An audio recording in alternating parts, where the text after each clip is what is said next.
Bom dia a todos aqueles que estão online junto conosco.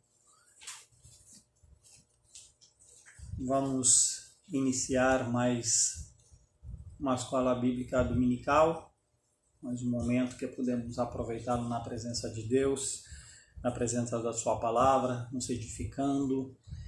E, portanto, vamos orar pedindo a graça de Deus sobre esses momentos. Nosso Pai, nosso Deus, agradecemos ao Senhor pelo teu cuidado. Agradecemos por esses momentos de paz em qual nós podemos estudar, ouvir da sua palavra, ser edificados, muito embora em circunstâncias doloridas de isolamento, mas que o Senhor seja gracioso, fortalecendo a nossa fé e nos animando com sua vontade, com sua palavra, nos confortando e nos dando esperança. Pedimos que o Senhor abençoe esse tempo junto, em nome de Jesus. Amém.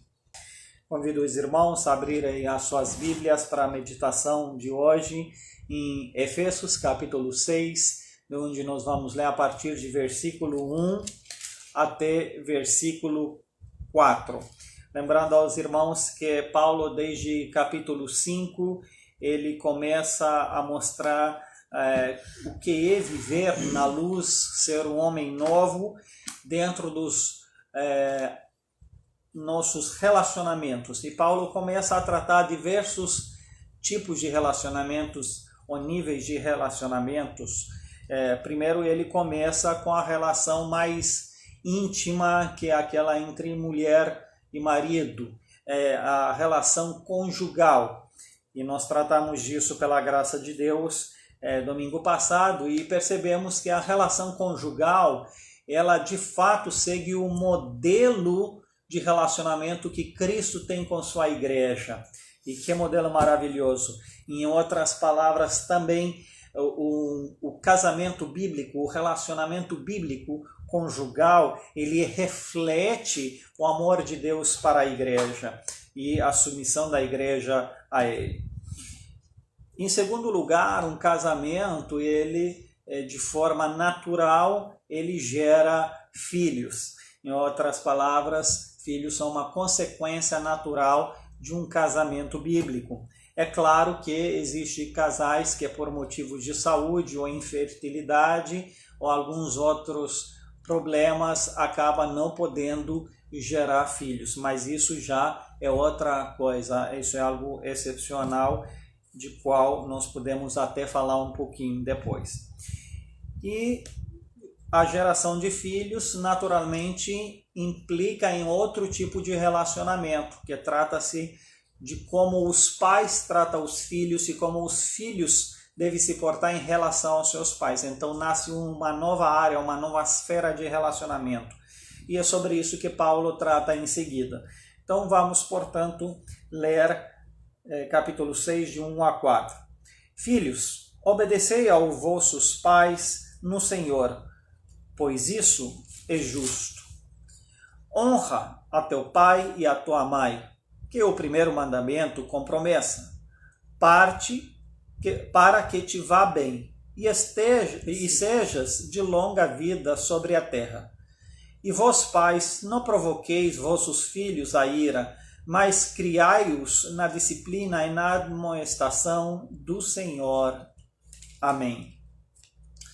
Então, é um trecho bastante simples, pequeno, mas claro e objetivo naquilo que ele tem que falar. E eu vou começar primeiro pelo fato que filhos é algo natural. Paulo entende isso como natural dentro de uma relação conjugal.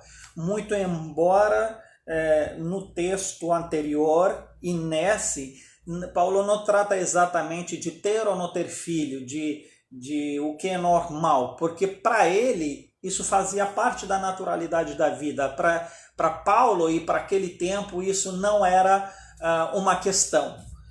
De modo geral, as famílias tinham filhos. E digo isso não somente no quadro do cristianismo, mas também fora dele. Então, a questão de um homem e mulher estar casados levaria naturalmente a essa consequência. E, aliás, naquela época em que o Paulo escreveu, a não ter filho não era muito bem vista, aliás. Diferentemente do que hoje em dia, quando tem muitos filhos, não é bem vista. Veja a inversão de visão, de cosmovisão, de vida, de sociedade, de valores. Então, naquela época, era vergonhoso não ter filho. Hoje é vergonhoso ter muitos filhos. Não para mim. Para mim isso não é uma vergonha, é um privilégio. Eu tenho 4 e para mim isso é um privilégio. Mas estou falando da visão, cosmovisão geral. E então, por esse motivo, creio eu, que Paulo não está debatendo uma coisa que é óbvia. É tanto que ela fala dela em seguida. Ela não fala, se vocês têm filhos. Não, ele fala filhos. Então, se você é filho, você tem que seguir por esse caminho. Você é pai, tem que seguir por esse caminho. E para ele é tão natural que as famílias têm filhos que não chega a tratar disso.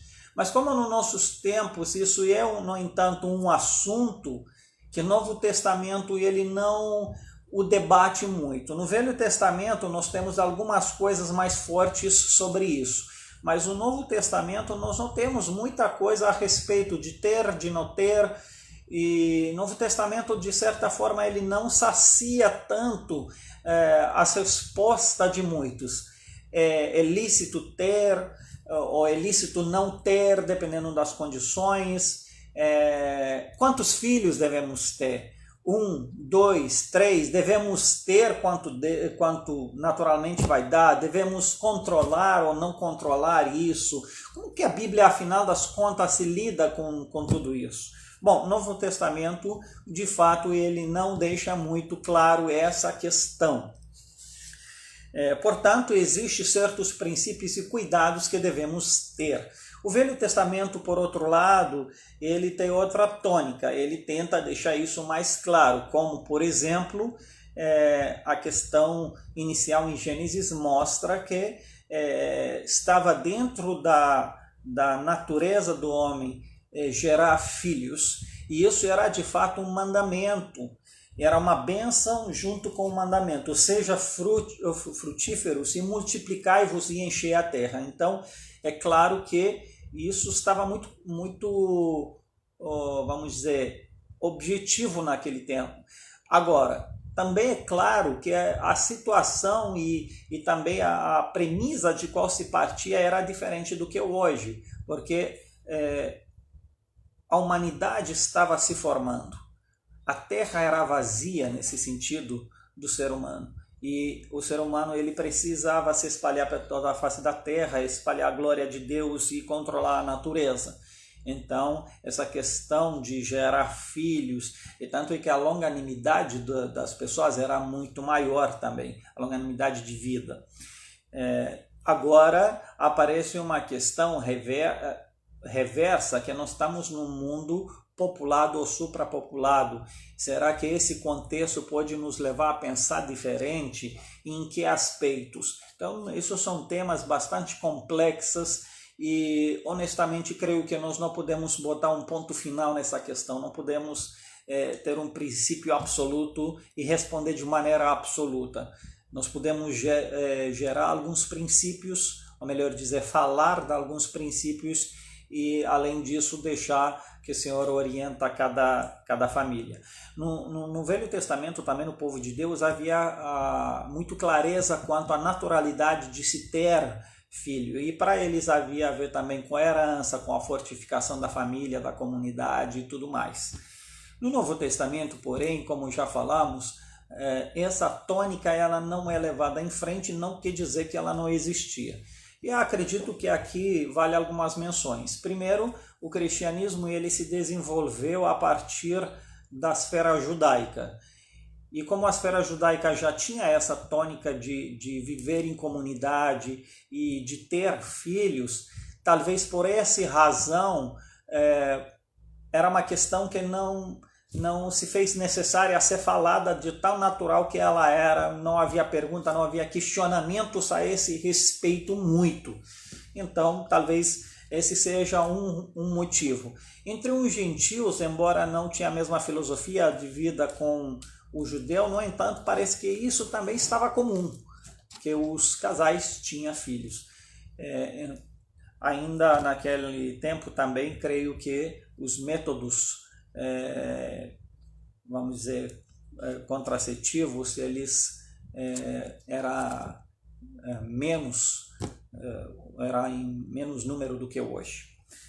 Mas nos aproximando para os nossos dias, eu creio o seguinte, que em primeiro lugar, de modo natural, qualquer casal deve buscar ter filhos. Eu entendo que isso faz parte uma das nossas funções criacionais, faz parte da nossa bênção e faz parte de refletir a Deus. Deus criou filhos, ele se multiplicou a si mesmo, então faz parte de refletir a imagem de Deus em nós, de ter filhos. E nós não devemos ter medo de compartilhar a nós mesmos com outros. Veja, Deus poderia ser feliz em si mesmo para sempre, ele não precisava de nós para ele ser feliz, mas ele teve esse no seu caráter de se compartilhar a si mesmo, a sua imagem em ser humano. E acredito que esse espírito deve prevalecer na vida dos cristãos, de querer compartilhar a vida com outros, de levar adiante aquilo que nós temos, a nossa imagem, o que nós acreditamos, e compartilhar. Então eu discordo com casais que não querem ter filho por motivo de aproveitar melhor a vida, de ter menos trabalho, de viajar mais, de ter mais dinheiro.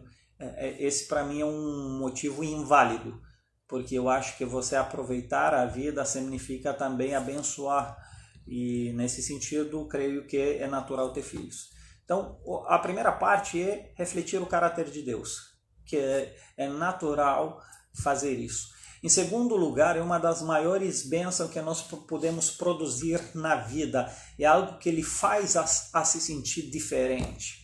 Veja, você gerou filho. Quer dizer, uma pessoa parte a existir por uma ação sua e da sua esposa. Esse é muito mais do que criar uma empresa, de criar qualquer coisa. Existe um homem que ele existe. Claro, vida vem de Deus, mas de certa forma Deus traz isso por meio de você e a sua esposa. Então não há nada que se compara a isso, a produção de vida. Isso é uma maior dádiva que nós temos, né? Então isso é outra razão pelo qual nós devemos pensar, gerar vida. E existem outras razões. Nós precisamos discipular, crescer e tentar operar para o bem da humanidade. E a melhor forma de fazer é quando nós geramos filhos, que podemos ensinar os valores que nós entendemos que são bíblicos, criá-los e assim por diante. Então existem alguns motivos básicos que eu creio que deve nos levar a pensar nisso. Outra coisa, eu acredito que a criação de filhos une muito mais e fortifica muito mais a relação conjugal e dá mais sentido à vida. Então há muitos benefícios nisso, tá certo? Então essas são algumas coisas gerais. Agora, existe a possibilidade, quando, por exemplo, eu tenho amigos que um dos parceiros, seja o homem ou seja a mulher, não são férteis, são estéreis. E aí, nesse caso, claro, eles são desprovidos dessa possibilidade natural e desobrigados, nesse sentido, por ter filhos naturais, porque a própria natureza não permitiu isso. Mas aí devemos entender como algo especial, específico, que Deus concedeu alguma graça nesse sentido para que essas pessoas sejam abençoadores de outras formas. E para esses casais eu entendo que eles devem se dedicar ao Senhor de uma forma muito intensa. Ou eu creio que esses casais, Deus lhes deu a graça para poder acompanhar a vida missionária de alguns missionários que têm filhos e eles poder contribuir em ajudar no cuidado e tudo mais. Ou existe uma terceira vertente que eu creio, que é aquela de abençoar aqueles que nasceram, mas eles não têm pais. em pensar na adoção. Uma das três ela deve existir.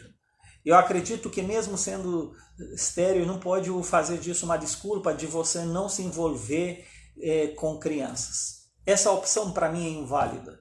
Então eu não creio nessa opção. Eu não creio que um casal pode dizer, não temos filhos, fazer o quê? Deus vai se permitir, portanto vamos aproveitar a vida e viver ganhando dinheiro e tal, e não se envolver em nada. Então, isso para mim, eu não acho que o propósito é isso. As pessoas têm que procurar entender do porquê, qual é o propósito de Deus, simplesmente para viver assim, oco na vida? Acho que não. Então, aí você tem que pensar em outros aspectos. De repente, auxiliar uma família. E é muito necessário de pessoas como essas auxiliar, formar uma equipe de missão. Essas pessoas são uma bênção. Existe a necessidade hoje de muitas crianças que eles não têm a chance de ter pais que estão vivendo em orfanados em condições muito inapropriadas. Então, nesse sentido, eu acredito que a gente pode ser pais de maneira diferente, que não foi numa maneira natural, mas Deus pode nos dar filhos, aqueles que não têm pais. Então, dessa forma, eu acredito que pode se formar um equilíbrio, certo?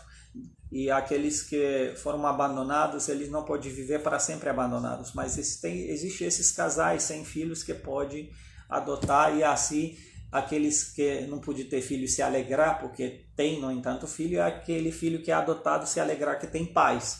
Então, eu acredito que pode existir essa questão. E existem algumas questões de saúde mesmo, né?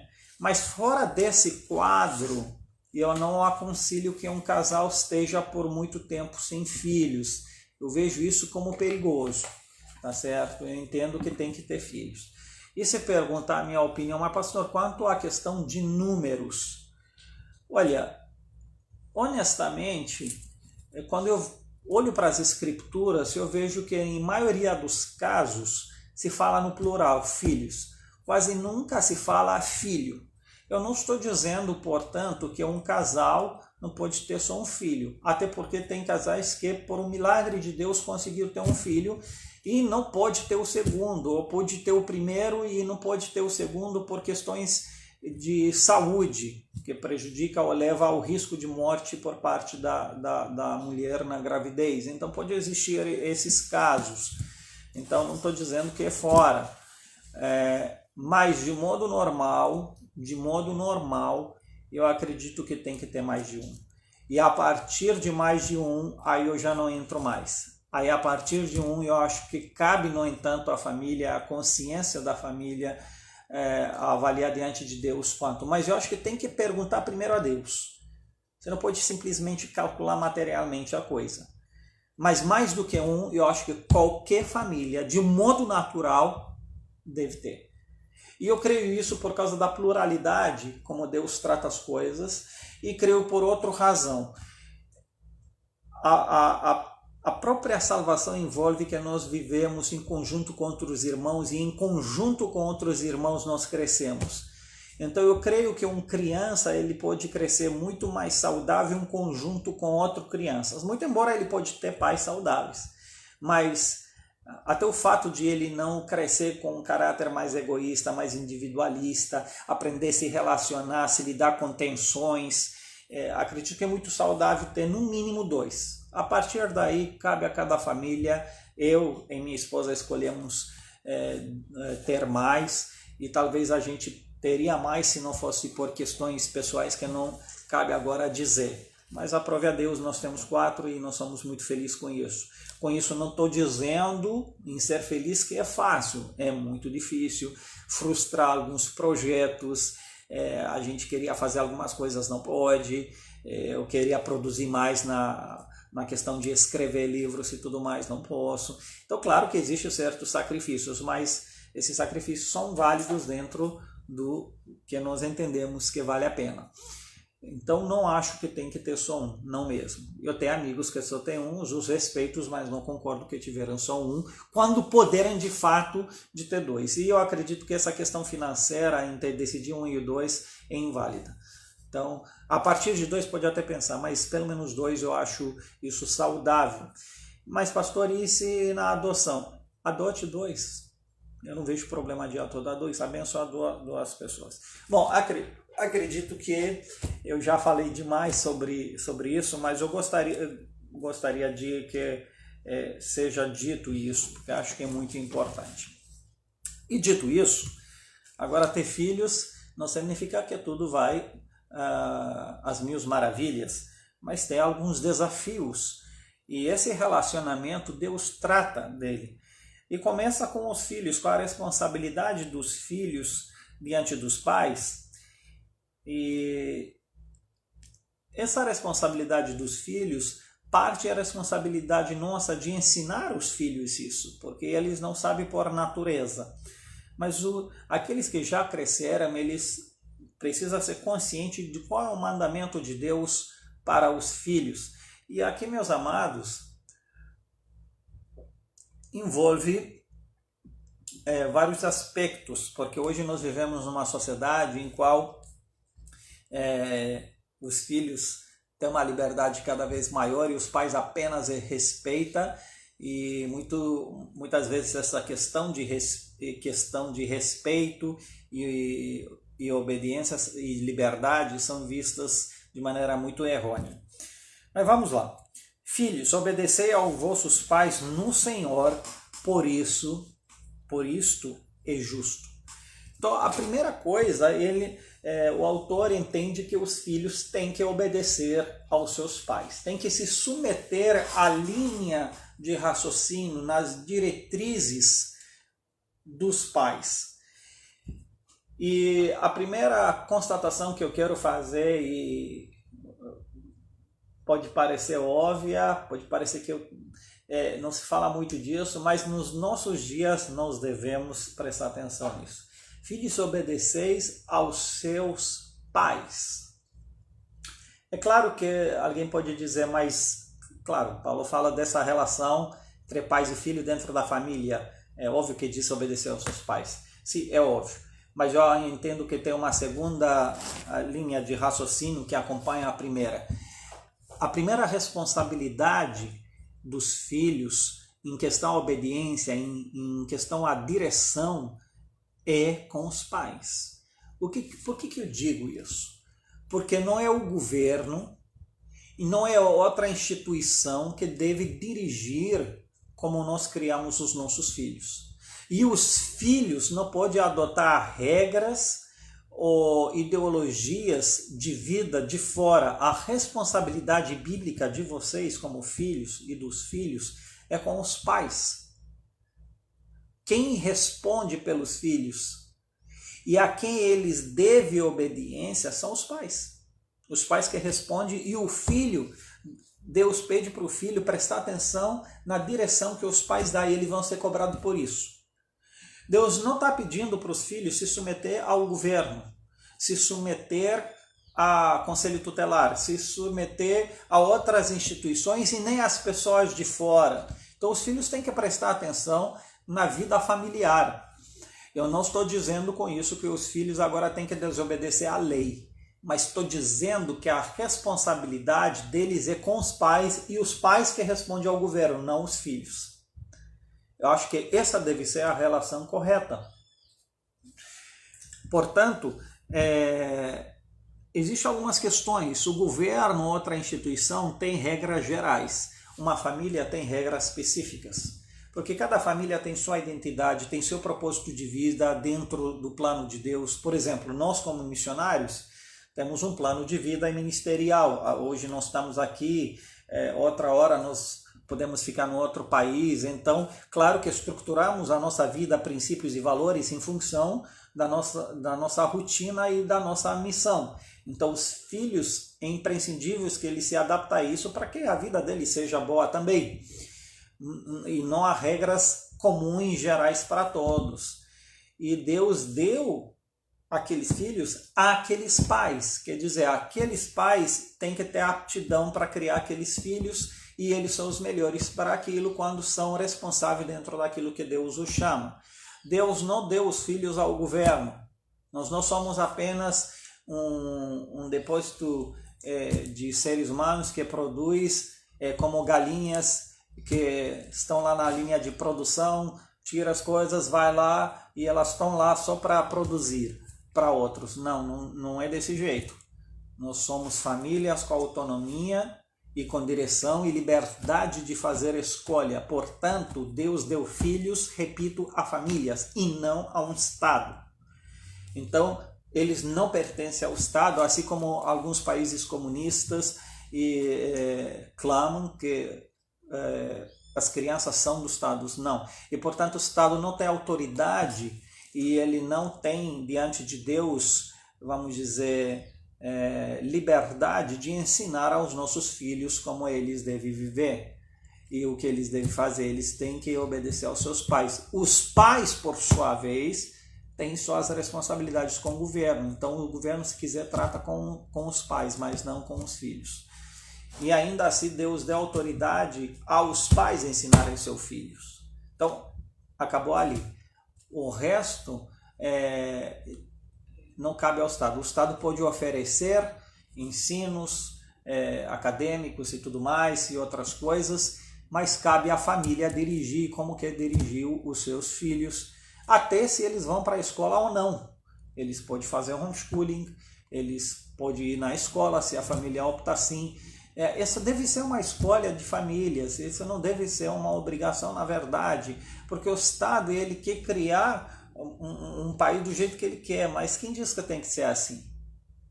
As famílias não são subjugadas a um império. As famílias são o que são com sua liberdade e elas formam o país e elas têm que ter autonomia dentro daquela que ele suporta. Sem famílias o Estado na verdade ele não existe. Então é preciso que se atentar para isso. Então os filhos eles têm que ser obedientes. Obediente é muito mais do que acatar certas coisas, mas obedecer à direção dos pais, se submeter aos princípios da casa. E a relação que é vista sempre é colocado em relação a Deus. Obedecer aos vossos pais no Senhor. Veja que a obediência de filhos é vista como uma obediência ao Senhor, portanto essa obediência ela deve ser vista através dos princípios de Deus e bíblicos de vida, que os pais, por sua vez, têm que adotar. Por exemplo, claro, agora eu vou botar um absurdo, se o pai diz para o filho matar o outro, acredito que nesse sentido o filho não deve se submeter, porque no Senhor ele não faria isso. Então o pai ele passou da sua autoridade, ele infringiu a própria autoridade sobre ele, porque a Bíblia diz não matarás. Então Deus diz para o pai não matarás. Portanto o pai, dando para o seu filho uma ordem diferente do que o próprio Deus deu para ele, ele por si infringe a autoridade e ele perde, portanto, essa autoridade sobre o filho, nesse sentido. Então os filhos têm que obedecer os pais no Senhor. Mas não é só obedecer de maneira cega, é uma questão de respeito, honrar os pais. Porque o mandamento, e Paulo agora ele faz apelo a um mandamento do Deuteronômio em relação aos filhos. Honrai o teu pai e a tua mãe, para que te vá bem e sejas de longa vida sobre a terra. Então Paulo traz à tona o mandamento do decalogo, dos 10 mandamentos, e ali é muito mais do que simplesmente se submeter a uma coisa, é honrar, entender que faz aquilo mostrando através da sua obediência o seu respeito, respeitar, entender que seus pais te amam, entender que o pai ele cuida e fazer por onde você obedece para honrar, trazer honra aos seus pais. Isso significa uma obediência além da presença física dos pais. Por exemplo, se você falar para os filhos, eu gostaria que você termine o desenho e feche o computador, e você vai sair para fazer compras, e dizemos que você demora e o desenho acabou, você não chegou. Bom, o que o filho deve fazer? Ele deve, mesmo que você não esteja presente, se ele honra, não, eu faço isso, meu pai disse isso, então eu vou fechar o computador, fechar o desenho, acabou ali. mas quando outras crianças desobedecem, faço o que? Pai não está mesmo? Então, talvez ele me deixaria ver mais um, mas ele já disse que não. Então, vai além. Então, a obediência não é só de medo, não é só na presença física dos pais, mas obediência, ela gera honra, ou honra gera obediência quando tratada corretamente. Então, é honrar. Entender que através da nossa obediência honramos, tratamos com honra aqueles que cuidam, que nos amam. E a mesma coisa que, de fato, nós, em relação a Deus, somos chamados a honrar Deus, glorificar a Ele. Não é só questão de obediência de regras puras. E a parte interessante é que esse texto vem acompanhado de uma promessa. E como eu disse, é o primeiro mandamento que ele é acompanhado de uma promessa, se assim é feito. De ter que te vá bem e ter uma vida longa. Então veja como o bem-estar e a longanimidade de vida, de certa forma, é relacionada a ser bem direcionado e cuidado, e você, portanto, se submeter a esse cuidado, às diretrizes do pai, isso te leva, no entanto, a ter êxito na vida. E nós entendemos que numa situação normal, é claro que um pai tem mais experiência, mais conhecimento, mais abrangência de visão do que as crianças.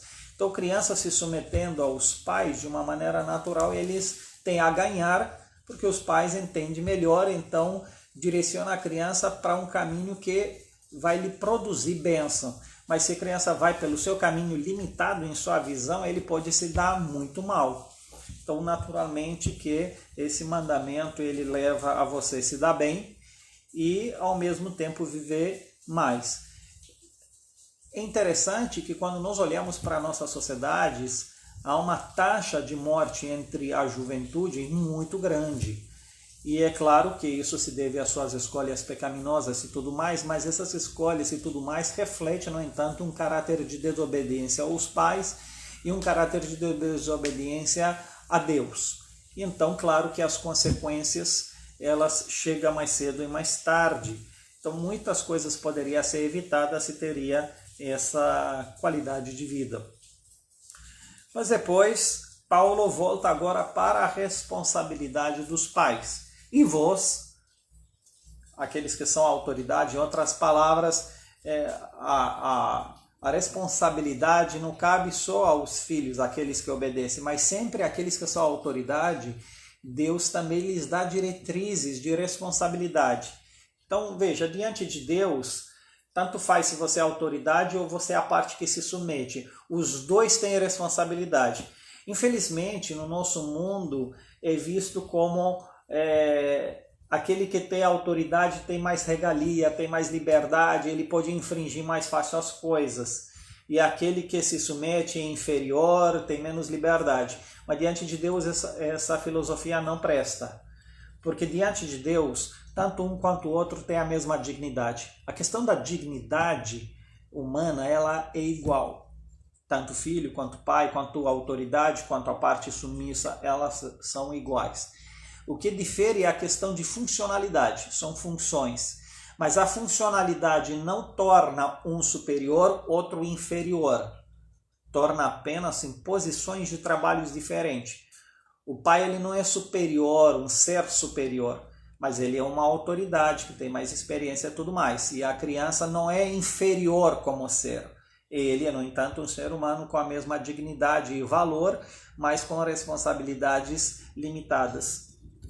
Então, os pais, por sua vez, como autoridade, têm suas responsabilidades.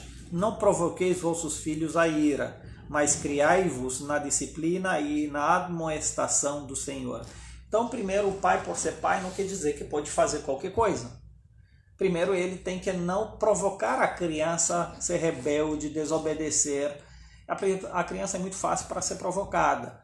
Então, a gente tem que ser atento à personalidade da criança, ao que ela gosta, não gosta, E ser cuidado não fazer de pirraça. A gente sabe que ela gosta de uma coisa que não é problema em si, mas só de pirraça a gente não dá aquela coisa e dá outra só porque a gente quer que seja do nosso jeito. E eu acho que isso também é um pouco absurdo. A gente tem que criar a criança entendendo que ela tem liberdade de escolher certas coisas e à medida que ela cresce essa liberdade aumenta. Ela tem liberdade de falar e isso é saudável. Tem que ajudar a criança a crescer saudável. Se nós temos a opção de dizer para ela, olha meu filho, você quer essa camisa preta ou essa camisa azul? Se ela disse, eu quero azul. Tudo bem, pode ser azul. O importante é que eu quero que você se vista para a gente sair. Mas você pode escolher entre uma e outra. Eu posso lhe dizer, olha, essa dá melhor, mas essa não. Tomás agora, ele tem apenas 2 anos. Ele não tem a ideia de combinação de roupa. Porém, ele sabe onde está a roupinha dele, os bores dele. E às vezes, quando ele se vista, ele mesmo escolhe. E eu deixo. Às vezes eu pego isso, pá, esse não. Falei, qual você quer? Aí ele leva outro e eu coloco. Ah, mas é uma criança de 2 anos, eu vou me submeter a uma criança de 2 anos, isso não é submissão, é sabedoria. Me custa dar outro? Não. Talvez eu gosto mais do vermelho, mas me custa dar outro? Não. Infringe alguma coisa? Também não. Agora, quando ele diz esse não, aí não quer nenhum, e aí não tem como, aí eu tenho que botar um e acabou. Mas entenda, existe, e à medida que as crianças crescem, você tem que colaborar com eles, e não fazer só para irritar, só para dizer não, só para você mostrar que é o pai. Então a gente tem que ter esse cuidado de não provocar os nossos filhos. Não é porque eles devem ser submissos que ele agora tem que ser assim. Você provar, não, não vai. Por quê? Porque você não vai. A gente tem que ter um motivo. Nem sempre, talvez, a gente tem que dizer um motivo. Mas é preciso que não provoquemos. Mas aparecem outras 2 responsabilidades. Mas criai-os na disciplina e na admoestação do Senhor. É muito delicado essa questão de disciplina, mas veja que o texto implica o fato que a criança ela é educada, ela é formada em seu caráter através também de disciplina. Uma disciplina leva a criança a estar no caminho certo, tá certo? E tirar as coisas que não convêm e entender que quando algo está errado, haja consequências. E isso é importante. Por quê? Porque na vida, se ele infringe a lei e faz algo errado, ele vai ter consequências. E ele tem que aprender desde pequeno que algo vai doer, algo vai ser frustrado se ele desobedece. Como, por exemplo, vou dar um exemplo simples, ele não obedeceu o tempo que eu lhe dei para ver desenho, na próxima ele não vai ter, vai ser privado da liberdade de ver desenho no próximo dia. Dizer, não, mas vai ser duro, não sei o que, afetar o psíquico da criança. Eu vou te dizer uma coisa, essa filosofia mundana do governo, ela está muito equivocada e incoerente. Porque, por exemplo, um adulto ele pode fazer o que ele quiser, infringir qualquer lei do governo, hoje ele tem essa liberdade total. E claro que você me dizia não. Porque se você me diz sim, então qualquer adulto pode entrar na sua casa, roubar você. Ué, ele faz o que ele quiser mesmo, não é? Mas ele não pode fazer certas coisas. Não pode desrespeitar você, não pode pegar na fila na frente. Tem coisas que não podem ser feitas. E você não gosta que ele infringe você. E se ele infringe, se um adulto rouba, por exemplo, ou infringe uma lei, o que você vai querer? Justiça? Você vai querer o quê? Que ele vá preso. Mas peraí, ir preso priva ele de um monte de liberdades para viver. E ir preso você coloca numa cela. E o psíquico dele? Ele não vai ser afetado? Lá ele vai sofrer. Vai apanhar de outros presos, se você sabe disso. Mas por que você o coloca lá? Porque você o trata assim. Agora, quando você vai para a esfera familiar, não há disciplina. Então, por que há disciplina mais tarde? Então, se você entende que um fato ele tem suas consequências, então essa filosofia tem que ter coerência desde o início. Então, eu ensino meu filho exatamente o que você, governo, faz mais tarde. Que se ele faz algo errado, vai ter consequência. E você faz isso com o ser humano. E meu filho também é um ser humano. Não é porque é menor que deixa de ser humano. E pelo contrário, se eu não faço isso agora, vai desobedecer você muito mais lá na frente e você vai botá-lo no prisão. Então eu vou querer disciplinar agora para ele não ir em prisão mais tarde.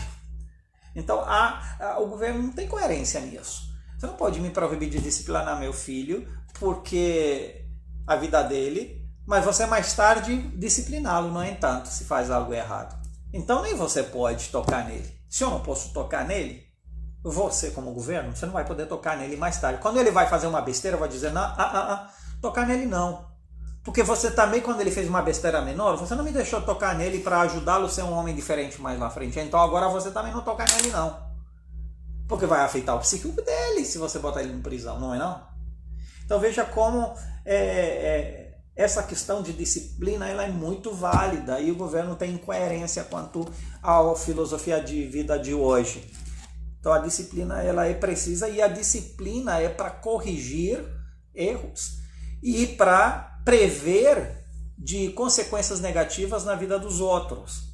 Agora veja que a nossa disciplina ela é na admoestação do Senhor. Em outras palavras, os pais cristãos eles devem observar a vontade de Deus e quando disciplina mostrar filho. Deus diz isso. Então aproveitar nos momentos da vida, mostrar que o próprio Deus, a qual eles também têm que obedecer aos pais no Senhor, esse Senhor, por sua vez, que nós devemos admoestá-lo e dizer, olha, Deus não gosta disso. Ó, Deus diz nas Escrituras isso e aquilo, portanto, por isso que eu quero que você faz isso. E eu não quero que faz isso. A Bíblia diz, por exemplo, ser misericordioso e perdoar. Portanto, você tem que perdoar seu irmão quando ele errou com você. Tem que compartilhar as coisas. Por quê? Porque Deus diz isso. Então, quando nós disciplinamos, também trazemos para os filhos não apenas questões pessoais nossas, princípios nossos, mas os fazemos por nossa vez, adotando e ensinando os princípios do Senhor para os filhos. Então, acredito que essa deve ser a dinâmica entre filhos e pais, e os pais têm que conhecer a palavra de Deus e têm que explicar a razão da obediência dos filhos através das Escrituras. Por que eu faço isso? Porque, filho, as Escrituras ensinam isso. E é por isso que nós temos essa regra ou tal regra. Por que nós oramos quando temos as reflexões? Porque a Bíblia nos fala para agradecer a Deus em todas as coisas, se nós queremos agradecer pela comida e tudo mais.